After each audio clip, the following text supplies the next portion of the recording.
People are saying, well, starting a business is so risky. Anything worth having comes with a certain element of risk. It's doing proper due diligence before you set out. There's risk in absolutely everything that you do in life. Everything.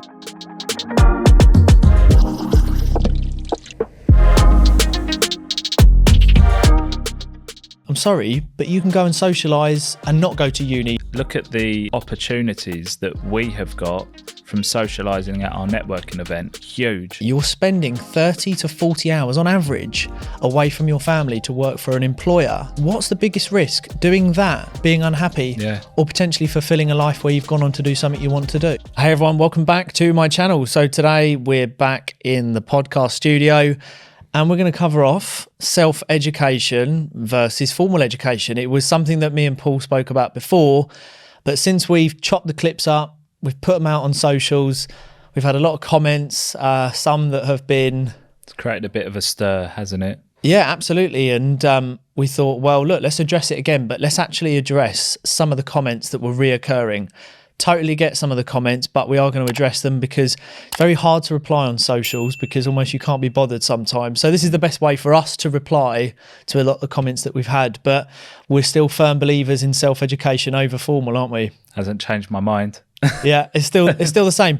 Let's kick it off with one of the biggest comments that I had on a video that done 1.6 million. Okay, so it's obviously a subject that needs talking about, hence why we're going to do it again. People are saying, well, starting a business is so risky. Well, it is risky, but I suppose anything worth having comes with a certain element of risk. But I think it's doing proper due diligence before you set out, maybe even having a bit of experience in it before you go off and you set up.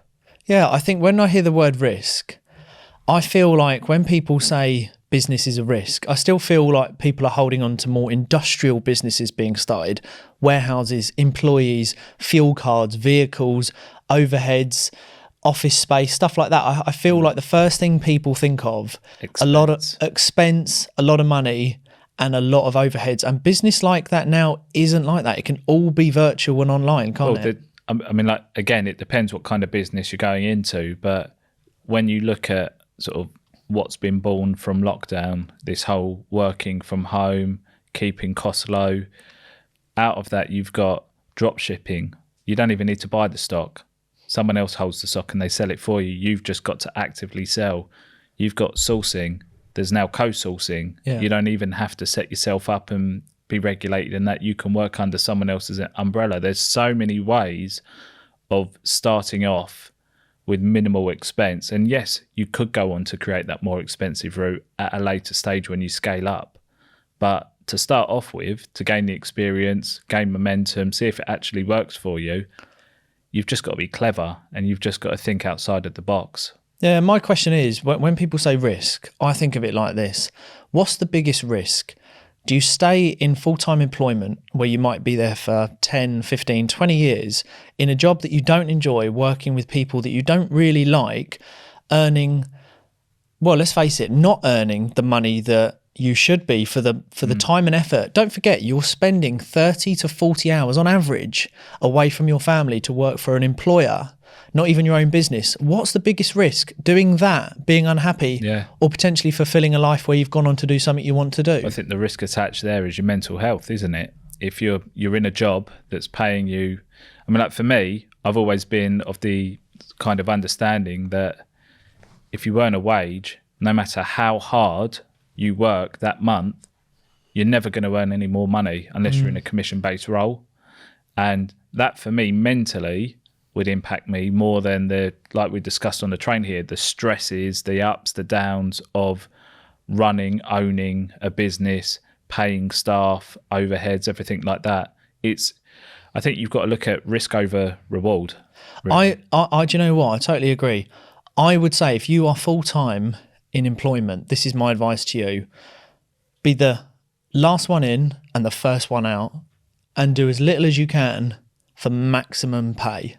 That's honestly what I would do. And that's controversial. A lot of people would say you can't say that, but I would honestly be the last one into work and the first one out, because you're not valued for your time. the fact is, no matter how much people say, but I'm really passionate and I love my job, believe me, the CEO is not bothered by you. Yeah. You are a number. It's always been that way, unless it's a small family-run company. If you are employed, you are just a number. But when you run your own business, you're not. You look after yourself. You do. And I think you just want to be inspired in what you do as well. That's how you're going to get the best performance out of you. So, I mean, like when you think about it, let's not name actual places to work, but when people work in certain retail or food shops, that's not their lifelong goal. It's just a job to make ends meet. They do it because they want the wage, but realistically, are they showing the best performance that they can in a job role just by earning a minimal wage? Probably not. Put them in something that they enjoy, that's going to generate them uncapped income. Watch that person become a completely different person over a 6 to 12 month period. Yeah, 100%. I mean, sort of finishing on the whole risk thing is that you calculate risk anyway. Like, I think when people hear the word starting a business, you don't just jump into it and one day wake up. You know, you've been planning the business, you've been setting aside what you need, you know, you've been creating an infrastructure, you've been building foundations. You know, you wouldn't, if you're going on a car journey, you wouldn't go on a car journey with no fuel and not knowing where you're going. Like, you do what you can to plan for that route, don't you? You know, you don't go in blind to business. So, but do you know what's really funny? Most people who leave comments saying it's really risky, it's not all about the money, they are people that have zero experience in any of it. Yeah. It's not based on facts. It's feelings, thoughts and opinions. Look, there's risk everywhere. There's risk when you weigh up if you should cross the road when it's not a green man, if you can make it across the road before the car comes. There's risk in absolutely everything that you do in life. Everything. It doesn't matter what it is. There's a certain element of risk. And like you said, it's calculated risk.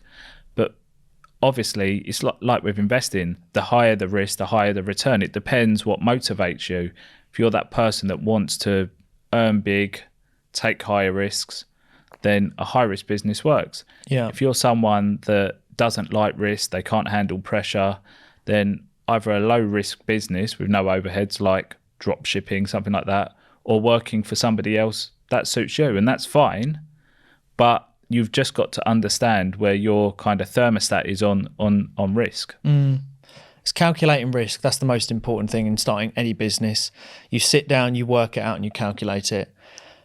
One thing that came up, which I found this hilarious, I can't get on board with this comment at all when people were commenting about starting a business, or more so the educational side of it, is that people were saying, but uni, it's not just about the education. It's not just about the degree. It's not just about the A-level. It's the socialising. It's brilliant for socialising. I'm sorry, but you can go and socialise and not go to uni. You know, it's crazy. You know what? The social element of uni is a distraction. The social element of business is, it can earn you the biggest money.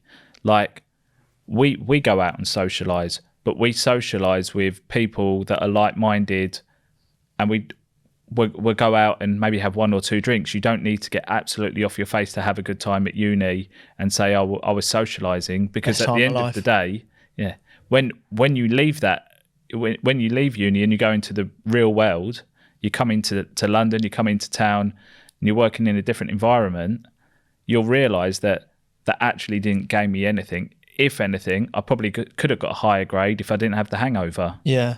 It seems that most people that go to uni, I don't know about you, but a lot of people that go to university, don't know what they want to do with their life. Yeah, the ones that go to university, there is a high percentage that don't know what they want to do after. It was mummy and daddy that guided them through uni and chose their career for them. And most of them end up in Sainsbury's and Tesco's anyway. So it seems wasted years to me. But then to turn around and say, but it was great for the socialising. I socialise outside of uni. It exists. Yeah, you can make friends outside of university. Something else that came up. Just before you go though, look at the opportunities that we have got from socialising at our networking event. Yeah. Huge. Yeah. Financially, growth of the business, growth of us personally, the contacts that we've got. That's socialising for me. I'm not interested in going to the pub Friday night and seeing who can down the most pints. Yeah. I'm interested in going for a nice meal. Real world stuff. With real people that I can learn from and take something actually valuable away with. Yeah, that's called smart networking. Yeah. So for anyone that's, like, say, going down the pub, spending money that you're going to urinate out tomorrow morning seems a bit of a waste, whereas we'd rather go and create our new business opportunity, all knowing that we haven't got university degrees and A-levels, and you know, that's quite a good feeling. A big debt over our head. And a big debt over our head. People are worrying about how much money it will cost to set up a business, and what if it doesn't take off? What if you lose that 20 grand that you put into the business? But the thing is, the learning experience you will get from that will set you up to go on and probably set up a business that will work. But what if you go to uni and you study marketing and you spend 20 grand and you've got 20 grand debt, and then you come out and you work in Sainsbury's? Is that not risky that you've just wasted 20 grand? And is that not like a failed business almost? And without the degree, we probably have, I'd say, the equivalent to a marketing degree, if not more, both me and you. 100%, because it's real world, and it's what is actually working. And for me, I'd always rather learn from trial and error than a classroom. I'll tell you what, not put into practice. Faye, who is our videographer, Faye, did you go to university to learn what you do with the cameras, or were you self-taught? Self-taught. So Faye, our videographer, so if you want to go see our footage across Paul's Instagram, my Instagram, our peak performance event, go check out all the footage. All those lovely videos that created was done from someone who didn't go to university. You don't need to go to university. If you want to socialise, great. That's all I'll say on that. Something else that came up was, well, you need a lot of startup capital. You need money to start a business. Do you want to kick that one off? Yeah. I mean, like I probably had... It probably cost me £1,200 to set my business up. I didn't roll with an office straight away. I just worked from home. The bulk of that is money to basically be regulated and compliant. Limited company insurances, that includes limited company insurances, any regulatory body that you need to have in place, AML, everything like that. So, I mean, like, it's a minor startup cost. Yes, look, you're probably going to need a few months worth of money. I'd suggest 3 to 6 months of your expenses. But there's nothing stopping you from setting up this kind of business whilst you're still in employment. There's nothing. And you take the jump once the pipeline is there. So once you know you've got 3 grand consistently coming in for the next 6 months, you don't jump when you make the sale. You jump when you know the completion date set, when you know that's real money that's going to be in the till. And for me, half of my staff only work part-time for me. They've got jobs during the day or the evening. Yeah. Which I love, because then at least they've got their overheads covered and they're not clouded every day by financial worries and stuff like that. Sure. And once the pipeline's big enough, I guarantee that because of the money they can earn from what we do, they will take the plunge. And yeah, they might come and work for me full-time, or you know what? They might go on to do it themselves, and good luck if they do. That would probably actually make me a lot happier, knowing that they feel comfortable enough to take that plunge. But you don't need a lot of money. You don't, no. To start a business, you do not need a lot of money. If at all any, if you're doing something which is no overheads and you're working from home. That's the truth. Yeah. There are so many businesses that you can start from home that you don't need the stock, you're the middleman.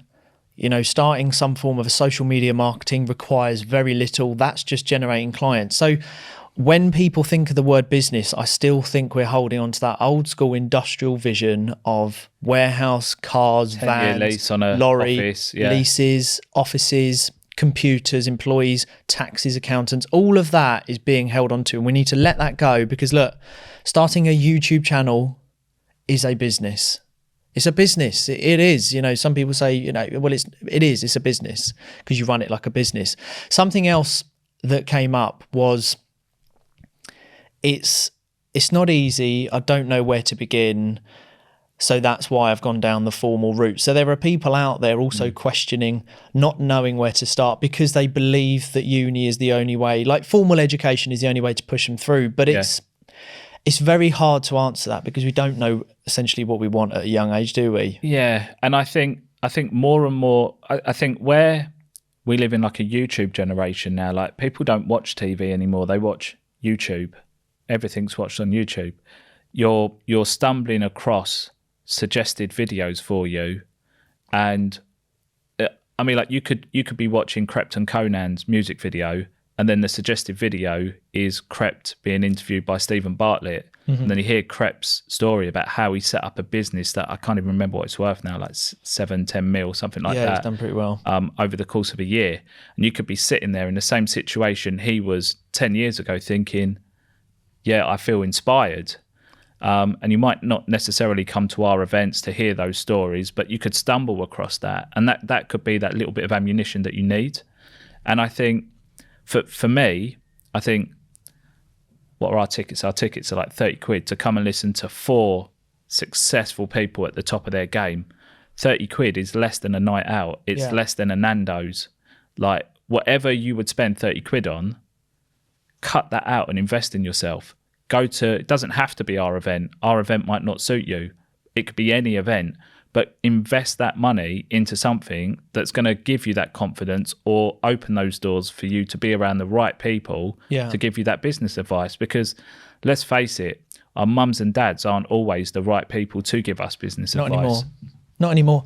I think if you don't know, if you know you want to do really well in life, but you're a little bit lost to where to go, the whole navigation of it, I think that really does start with the networking, being in the rooms where people provide ideas, opportunities are created, you're inspired. So you feel like there is an opportunity for you, because regardless of your background, there is the chance to do whatever you want, just purely from the resources that we have. So the opportunity's there if you want to take it.